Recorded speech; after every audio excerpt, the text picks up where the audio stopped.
انگریزوں کے بنائے ہوئے قانون کی توسیع اور اجرا ہے.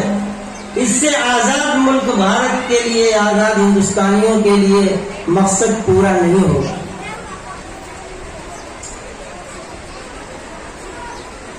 آپ دیکھتے ہوں گے فرق، اگر عرب ممالک کے اندر کوئی حادثہ ہو جائے یا کوئی مجرم کوئی جرم کر بیٹھے تو پولیس کا اس کے ساتھ وہ معاملہ نہیں ہوتا جو ہمارے ملک کے اندر ہوتا ہے. پولیس کا کام ہے مجرم کو گرفتار کر کے اس پر مقدمہ چلایا جائے، نہ یہ کہ اس پر گالی گلوچ کی جائے. اس پر مقدمہ چلایا جائے، اسے جیل بھیجنا ہے تو عزت کے ساتھ اسے جیل میں رکھا جائے. جو قانون رہتا ہے قانون ہونا چاہیے. لیکن انگریزوں نے ایک غلام ملک کے لیے جو قانون بنایا تھا اس کا اثر ہمارے اس قانون کے اندر ہے کہ جب بھی کوئی مجرم پکڑا جاتا ہے تو ابھی وہ ملزم رہتا ہے لیکن اس کے ساتھ مجرم کا معاملہ کیا جاتا ہے. یہ اثر ہے اس قانون کا جو بنایا تھا انگریزوں نے. انگریزوں نے جو قانون ہمارے ملک کے لیے بنایا تھا وہ ایک غلام ملک کے لیے بنایا تھا قانون. بہرحال حضرت موہانی نے یہ نوٹ لکھا، وہ نوٹ آج بھی موجود ہے اس کے گراف پہ. یہ قانون بن گیا. جیسا بھی قانون بنا اس ملک کے لیے بہت بڑی نعمت ہے یہ قانون. اس قانون کے ابتدا میں بالکل شروع میں یہ لکھا ہوا ہے کہ ہم ہندوستانی عوام، ہم ہندوستان کے لوگ اس کی تجویز کرتے ہیں کہ ہمارا ملک انڈیا ایک آزاد سماجوادی جمہوری ہندوستان کی حیثیت سے وجود میں لایا جائے، جس کے اندر ہر شہری کے لیے مساوات ہو، برابری ہو، اظہار رائے کی آزادی ہو، اظہار خیال کی آزادی ہو، عقیدے اور عبادات کی آزادی ہو، اور ہر شخص کے انفرادی تشخص کو احترام بخشا جائے. یہ بالکل ابتدا میں اور بالکل ابتدا کے اندر سن 1971 کے اندر اندرا گاندھی نے سیکولر لفظ بڑھایا کہ ہمارا یہ ملک سیکولر رہے گا. ابھی سرمائی اجلاس میں پارلیمنٹ کے ایک رکن نے یہ بل پیش کیا کہ یہ سیکولر لفظ ہٹایا جائے، یہ بعد میں بڑھایا گیا ہے. آپ نے دیکھا ہوگا، سنا ہوگا.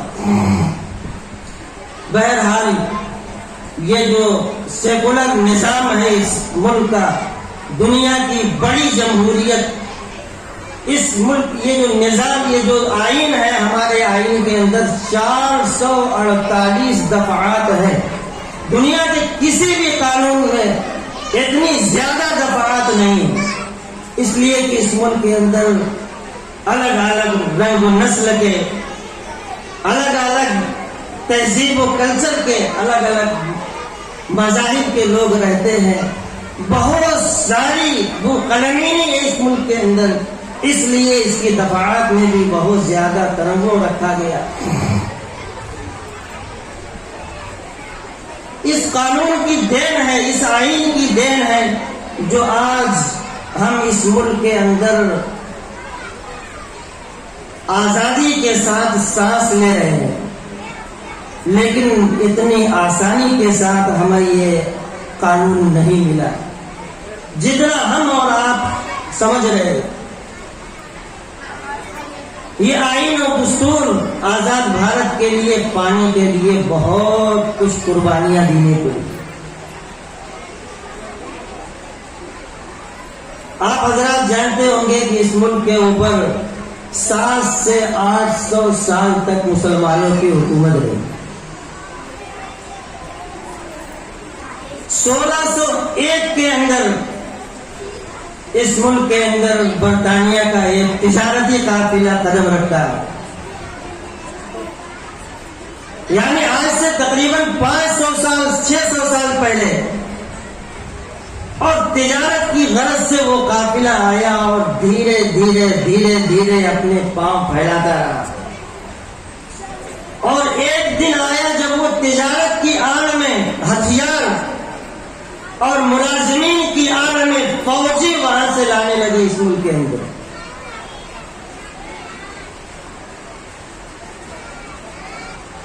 اس زمانے میں حکومت تھی جہانگیر کی سن 1601 میں،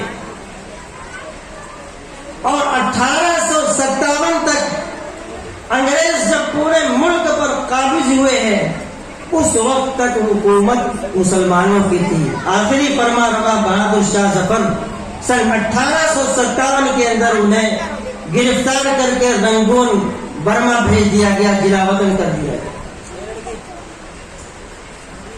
مجموعی طور پر اس ملک کے اندر انگریز 346 سال تک رہے.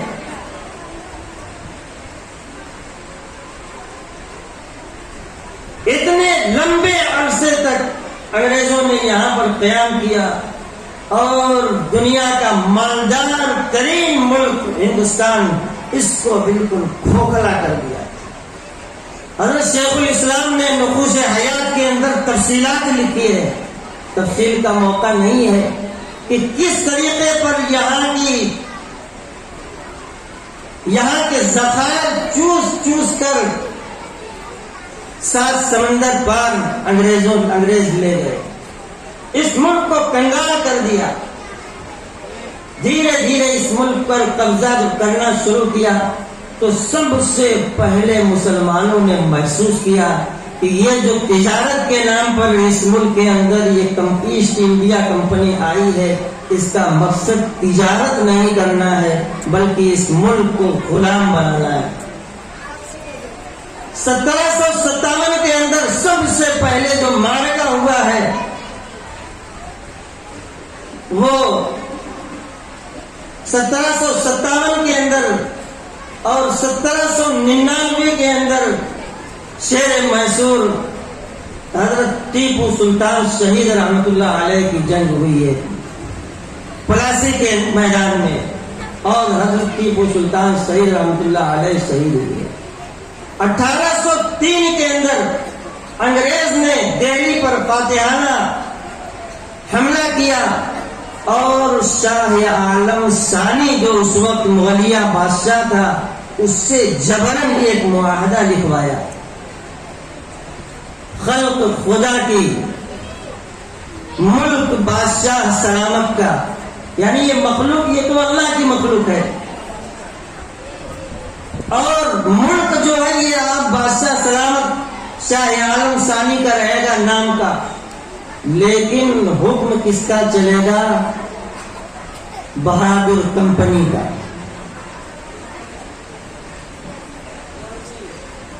جب یہ جبری معاہدہ کروایا اور لکھوایا گیا ہے اس وقت 1803 کے اندر شاہ ولی اللہ خاندان کے چشم و چراغ حضرت شاہ عبد العزیز محدث دہلوی رحمت اللہ علیہ نے بڑی جرأت و بےباکی اور بواج دوہل یہ اعلان کیا اور تاریخی فتویٰ صادر کیا کہ اے ہندوستان کے لوگوں، اب یہ ملک غلام ہو گیا ہے، اس لیے ہر ہندوستانی پر یہ فرض ہے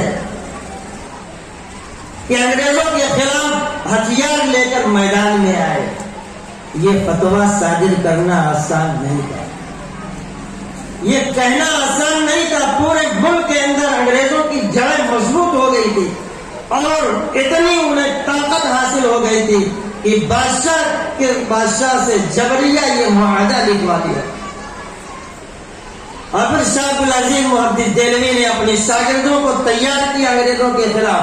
سید احمد شہید رحمت اللہ علیہ، سید اسماعیل شہید رحمت اللہ علیہ، ان لوگوں کا قافلہ پورے ہندوستان کے اندر دورہ کیا اور لوگوں کو بیدار کیا، جگایا کہ اے لوگوں، یہ انگریز ظالم ہیں اور اس ملک پر مکمل قبضہ کرنا چاہتے ہیں، ہمیں غلام بنانا چاہتے ہیں، ان کے خلاف جہاد کرنا فرض ہے. لوگوں کو جگایا اور بیدار کیا اور بالآخر یہ کوشش کرتے کرتے 1831 کے اندر بالا کوٹ کے اندر حضرت سید احمد شہید رحمت اللہ علیہ نے جام شہادت میں ظلم و ستم کے ہر وہ شکل جو دنیا کے اندر ہو سکتی تھی انگریز وہ ہندوستانیوں پر ڈھاتے تھے، اور یہ سلسلہ چلتے چلتے 1857 تک پہنچا۔ 1857 کی غدر بہت مشہور ہے، انگریز اسے غدر کے نام سے تعبیر کرتے، یعنی وہ یہ کہتے ہیں کہ ہندوستانیوں نے بغاوت کیا، لیکن ہندوستانی اسے جنگ کے نام سے تعبیر کرتے۔ ظالم بادشاہ کے خلاف کھڑا ہونا یہ جنگ ہے، بغاوت نہیں ہے، لیکن انگریزوں کی تاریخ میں اسے 1857 کی جنگ یا بدر کہا یا غدر کہا جاتا ہے۔ 1857 میں پورے ملک کے لوگ، خاص طور سے علماء کرام، حضرت نانوتوی، حضرت حاجی امداد اللہ مہاجر مکی، حضرت مولانا رشید احمد گنگوہی، حافظ جامی شہید، یہ علماء کرام کا طبقہ ایک طرف اور دوسری طرف انگریزوں کی فوج کا ایک وہ حصہ جو ہندوستانیوں پر مشتمل تھا، 100 فوجی بیک وقت بغاوت کا اعلان کیا۔ اس طرح سے ایک جمعیت کھڑی ہوئی اور انگریزوں کے خلاف جنگ کا پورا محاذ تیار کیا گیا، لیکن بدقسمتی سے اس جنگ میں بھی کامیابی نہیں ملی، اور شاملی کے میدان میں اسی جنگ میں حافظ جامی شہید رحمت اللہ علیہ شہید، ساری جمعیت بکھر گئی۔ 1857 کی اس جنگ کے بعد انگریزوں کا غصہ بالکل عروج پر تھا۔ پھر ظلم و بربریت کا وہ کون سا ننگا ناچ ہے جو ہندوستانیوں کے خلاف نہ کیا گیا؟ ہاتھیوں میں بانھ پیر باندھ کر ہندوستانیوں کو چیر دیا گیا، اور سبھی اس میں شریک تھے، خاص طور سے مسلمان نشانہ تھے۔ انگریز کی طرف سے یہ اعلان ہوا کہ جتنے داڑھی اور ٹوپی والے نظر آ جائیں ان کو سیدھا پھانسی پر لٹکا دیا جائے۔ 52,000 علماء کرام کو پھانسی کے پھندے پر لٹکایا گیا۔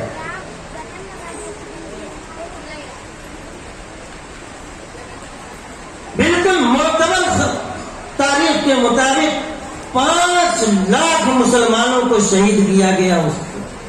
یہ 1857 کی جنگ کے بعد ہوا۔ جو بچے کچھ علماء کرام تھے وہ سب دھیرے دھیرے بوریا نشین ہو گئے، اور اس کے کچھ ہی دنوں کے بعد 1866 کے اندر 30 مئی 1866 کو دارالعلوم دیوبند کی بنیاد رکھی گئی۔ علماء کرام نے یہ فیصلہ کیا، اس کی وجہ یہ تھی کہ انگریز بالکل مکمل طور پر اقتدار حاصل کر لیے ملک کے اندر، اور پورے ملک کے اندر عیسائی مشنری کے لوگ دوڑنے لگے، جو لٹے پوٹے جن کے ماں باپ شہید ہو گئے تھے، جو نونہال بچے تھے، ان کو عیسائی بنانے کی پوری تیاری کی گئی۔ گھر گھر جا کر یتیم بچوں کو لایا جاتا اور اسپتال میں رکھ کر، اسکولوں میں رکھ کر ان کی جان سازی کی جاتی اور ان کو عیسائی بنانے کی کوشش کی جاتی۔ اس لیے علماء کرام نے 1866 کے اندر یہ فیصلہ کیا کہ اب اس ملک کے اندر اسلام کے بقا کا مسئلہ کھڑا ہو گیا۔ ایک تعلیم گاہ قائم کی جائے جس سے مسلمانوں کے دین و ایمان کو باقی رکھنے کی کوشش کی جائے، اور پھر یہاں سے جو جوان تیار ہوں پڑھ کر ان کو مجاہدین کی شکل میں تیار کیا جائے آزادی کی جنگ لڑنے کی۔ یہ ہے پس منظر دارالعلوم کے قیام کا۔ کانگریس پارٹی کا ابھی تک دنیا کے اندر کوئی وجود نہیں۔ 1869 کے اندر گاندھی جی کی پیدائش ہوئی۔ 1857 سے پہلے جنگ آزادی میں آپ جب دیکھیں گے تو ہر طرف مسلمان ہی مسلمان، علماء ہی علماء نظر آئیں گے۔ ہمیں اور آپ کو اپنی تاریخ معلوم نہیں، ہم یہ جانتے نہیں ہیں۔ آج منصوبہ بند طریقے سے سارے مجاہدین آزادی کے ناموں کو نکالا جا رہا ہے، اور یہ جو دستور ہمیں ملا ہے، اس دستور کے بنانے میں جن مسلمانوں نے اپنا کردار ادا کیا ہے ان کا نام بھی دھیرے دھیرے نکالا جا رہا ہے۔ یہ دستور مسلمانوں نے نہیں بنایا ہے۔ میرے محترم بزرگوں اور دوستوں، 1869 کے اندر گاندھی جی کی پیدائش ہوئی، اور 1885 کے اندر انڈین نیشنل کانگریس کی بنیاد رکھی گئی۔ اس سے پہلے آپ جدھر نظر اٹھا کر دیکھیں گے ہر طرف علماء کرام اور مسلمان ہی نظر آئیں گے، اس لیے کہ انگریزوں کا نشانہ بھی مسلمان تھے۔ اس کی وجہ یہ تھی کہ اس لیے ملک انہوں نے مسلمانوں سے حاصل کیا، یہ ملک لوٹا تھا مسلمانوں سے، اس لیے ان کا نشانہ بھی مسلمان تھے۔ اس لیے تکلیف بھی سب سے زیادہ مسلمانوں کی تھی کہ ان کا ملک گیا تھا۔ پھر 1857 کے بعد جب کانگریس کا قیام ہوا 1885 میں، اس کے بعد سارے ہی دھرم اور مسلک اور مکتب فکر کے لوگ، ہر قوم و ملت کے لوگ مل جل کر اس جہاد آزادی کے پرچم کو آگے بڑھایا۔ 1919 کے اندر جمعیت علماء کا قیام ہوا، اور اس دوران تحریک ریشمی رومال شیخ الہند کی چلتی رہی، اور حضرت شیخ الاسلام کو گرفتار کر کے، شیخ الہند کو گرفتار کر کے جیل میں رکھا گیا، مالٹا کی جیل میں، اور ایک سے ستیہ گرہ،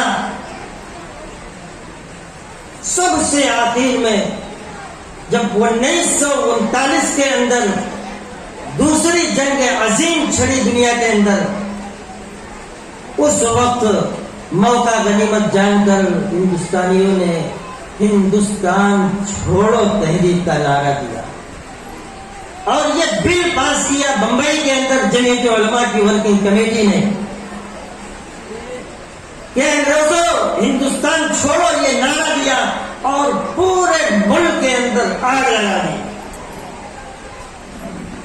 اب انگریزوں کا رہنا دوبھر کر دیا، جتنے تھانے ہیں ان کو آگ لگا دی گئی، ٹرین کی پٹریاں اکھاڑ دی گئی۔ اب کسی بھی حال میں انگریزوں کا رہنا ہمیں گوارا نہیں۔ 8-10 سال چلتے اچانک 1947 کی 15 تاریخ کو راتوں رات انگریز نے یہ اعلان کیا کہ یہ ملک آزاد ہو گیا۔ تو میرے محترم بزرگوں اور دوستوں، آج یہ 26 جنوری کا دن ہے، جس دن یوم جمہوریہ منایا جاتا ہے، جس دن یہ ہم کو یہ آئین ملا ہے۔ یہ آئین اتنی آسانی سے نہیں ملا، ہمارا ملک غلام بن چکا تھا، ہم غلام تھے ایک قوم کے، بڑی قربانیوں کے نتیجے میں ہمیں یہ آئین ملا ہے، جس آئین کی وجہ سے ہم اور آپ اس فضا کے اندر سانس لے رہے ہیں آزادی کے ساتھ۔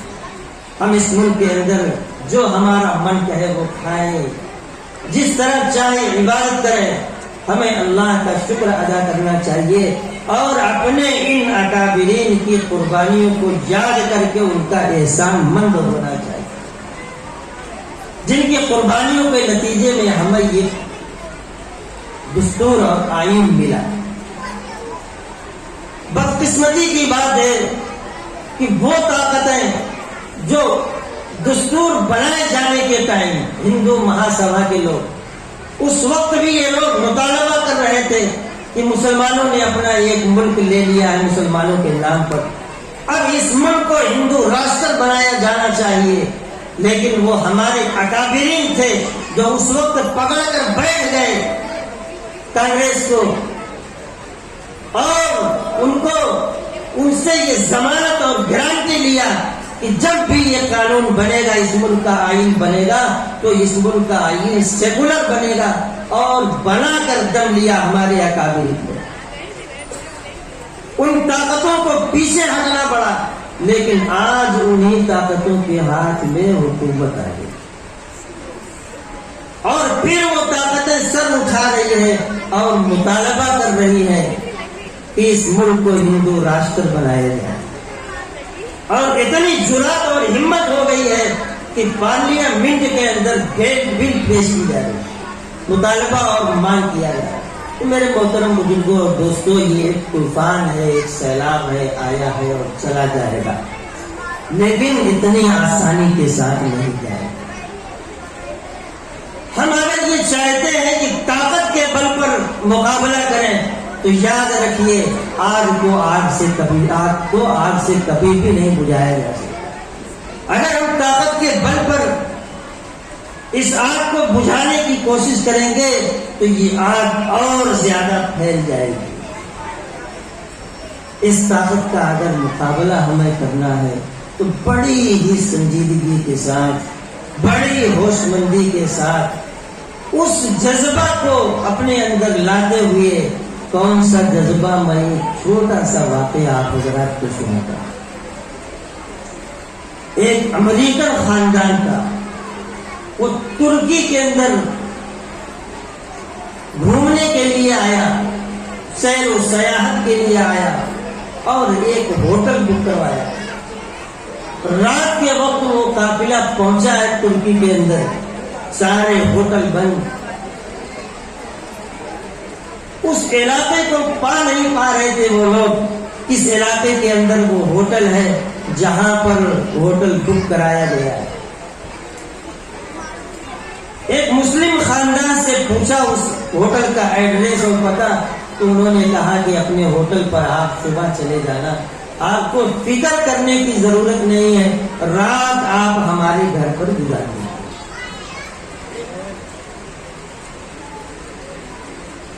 اس ترکی خاندان نے، مسلمان خاندان نے اپنے گھر میں ان کو عزت کے ساتھ سلایا، اور وہ امریکن خاندان جب صبح میں اٹھا تو دیکھا کہ گھر والے باہر کرسی پر پوری رات بیٹھ کر گزارتے۔